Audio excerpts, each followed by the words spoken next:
Good afternoon, ladies and gentlemen. Can you hear me? Yeah, not very well. Probably you should speak it closer. Is it now better? No. Okay, so, good afternoon, ladies and gentlemen. Sure. Who can help? I'm not an expert. Teacher. Okay. Oh, now it's perfect.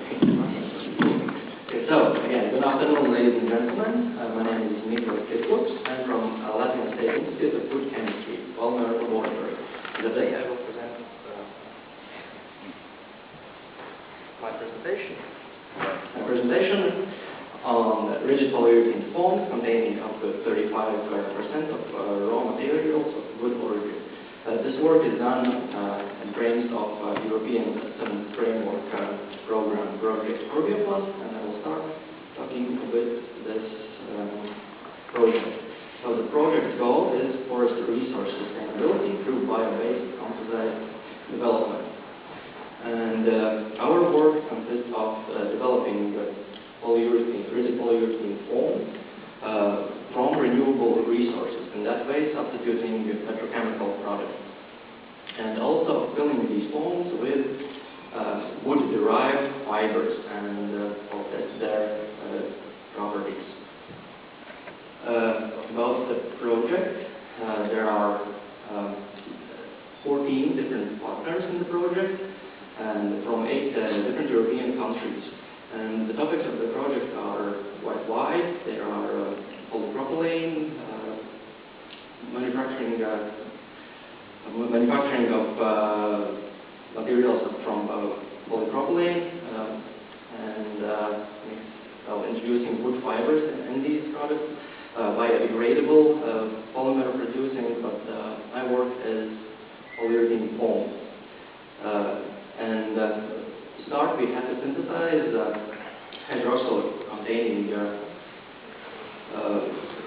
polyols from renewable resources and develop polyurethane foam composition from these polyols. And hopefully without freons, because freons are unfriendly in nature. And afterwards, we introduce wood fibers in our polyurethane foam and test their properties. In frames of this project, we produce samples not only in lab scale, but also pilot plant production and semi-industrial production was meant to, and we had some good results in pilot plant production of our samples. As a renewable material, we use tall oil, which is a byproduct of cellulose production, and we developed polyurethane foam for 3 different applications. The foam material with density of 30 could be used as thermal insulation material in refrigerators. Polyurethane foam with density 40 would be used in automotive application as soundproofing and also thermal insulation. And high density foams with 220 and 300 are used to produce products for automotive applications like spoilers. In our project we manufacture the spoiler. And we introduced different fibers with these percentages and test their physicochemical properties, closed cell content, water absorption, and morphological properties of these polyurethane foams.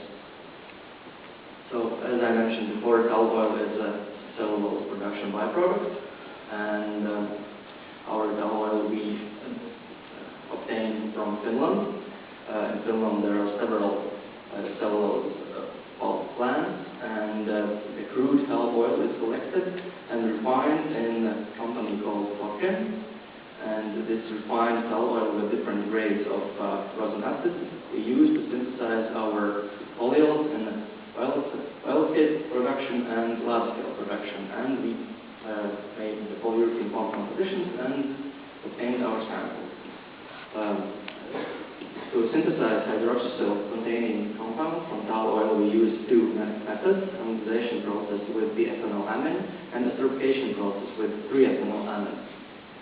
These are the reactions, and these are the characteristics of our polyol.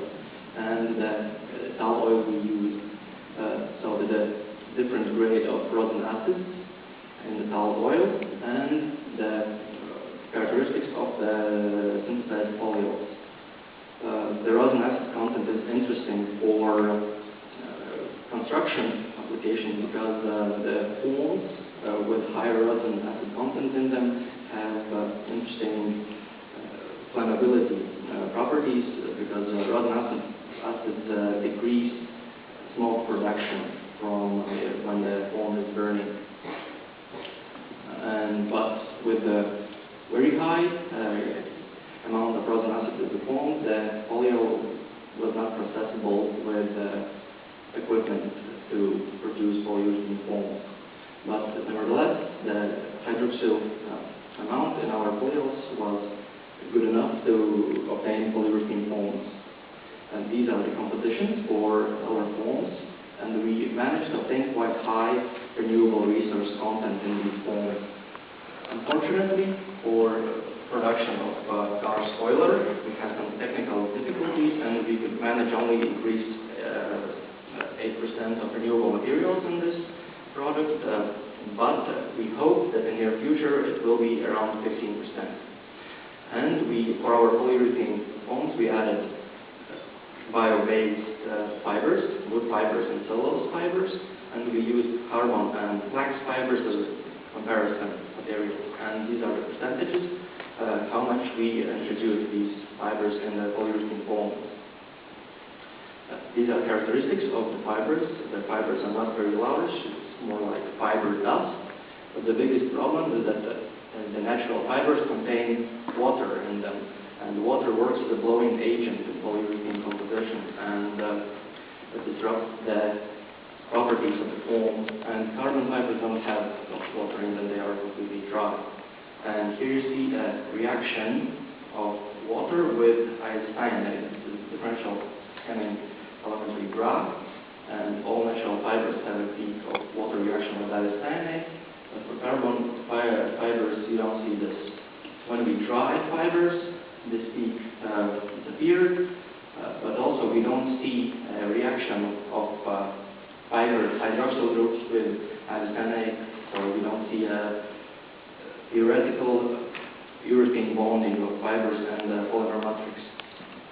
And the moisture in the fibers decreased the density of the foam, and in all cases you see a little drop of density, except the density is more even when we dry fibers. And adding fibers to our polyurethane foam, we saw that decrease in the closed cell content of our material, and also decrease in dimensional stability of our material. This is material without fibers, this is material with dried fibers, and this is with undried fibers. So it was bent, and there are some tension in this material. As to water absorption of our foams, the samples with fibers showed a little decrease in water absorption, but if we look at the larger scale, the 5 volume percent that are required by construction materials, all our samples are way below that, and they are quite hydrophobic, so it's a good thing. As to mechanical properties, the mainly compressive strength of our foams, adding fibers to our composition, in case of natural fibers, we saw the decrease in the mechanical properties. By the carbon fibers, we saw a little increase. Why is that? So these are the carbon fibers we used. They are smaller than the natural fibers we use, and they fit quite nicely in the cell, in the walls of the cell of our foams.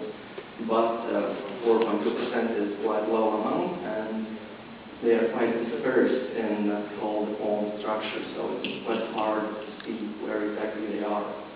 And similar case for natural fibers. These are the cellulose fibers we use, and the cellulose fibers, they disrupt the even foam structure, and again, it's quite hard to find in the material where are the fibers. And for water outside cellulose. Here you see that the fiber is disturbing the foam structure, and well, only few fibers in the picture. And so higher density foams is a similar picture with mechanical properties that adding natural fibers to the system, the mechanical properties go down, carbon fibers are a slight increase. And these are the steel beams that tend to be in the car part, which is filled with our foam, and when we dried fibers, we didn't saw such a decrease in mechanical properties. So it's better to dry fibers before you use it in polyurethane composition. The most interesting results were with high-density foams. This is a spoiler we produced from our composition, and the interesting thing is that we saw an increase in mechanical strength of our material by adding fibers in them. And the peak of the increase is about 4.5%. And this is the manufacturing process of this car part. It was done in Pemu, Hungary company by injection into the mold.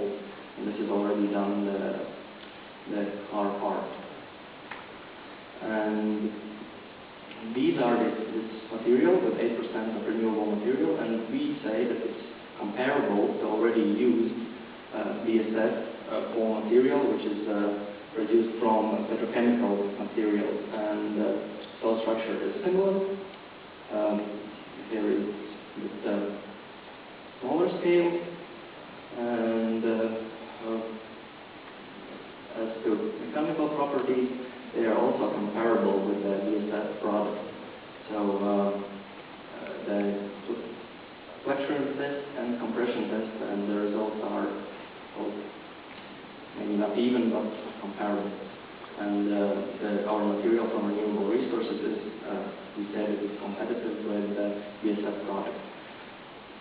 When we added, again, natural fibers, the density of free ride density went down almost twice. But for high density foams, we obtained them in steel molds, so we could control the density there. And we saw increase of compression strength at around 4.5%, but the decrease in flexural strength of the samples.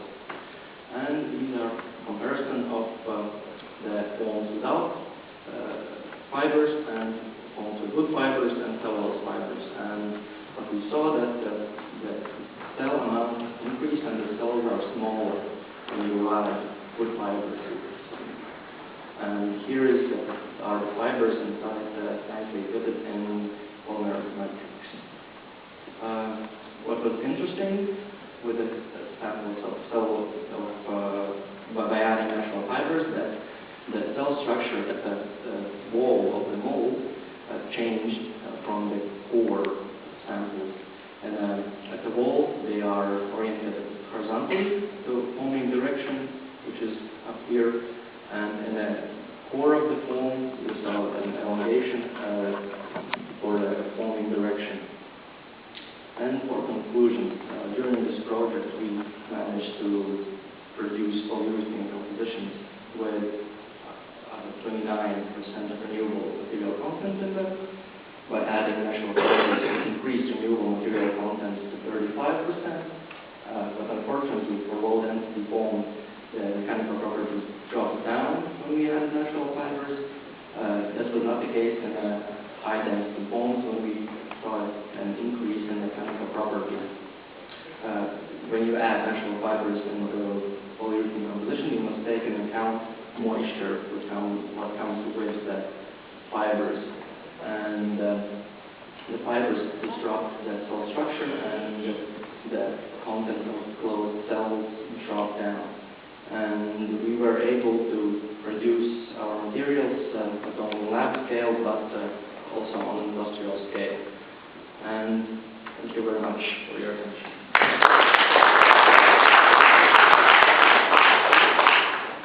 Other questions, please? First question is, conclusions possibilities of industrial production. What about the costs? Are the costs comparable? Yes, the costs are comparable with the cost of our polyo is comparable with petrochemical products, which is a bit more than €1 per liter. Any more questions? If there are no questions, let us thank the speaker once again.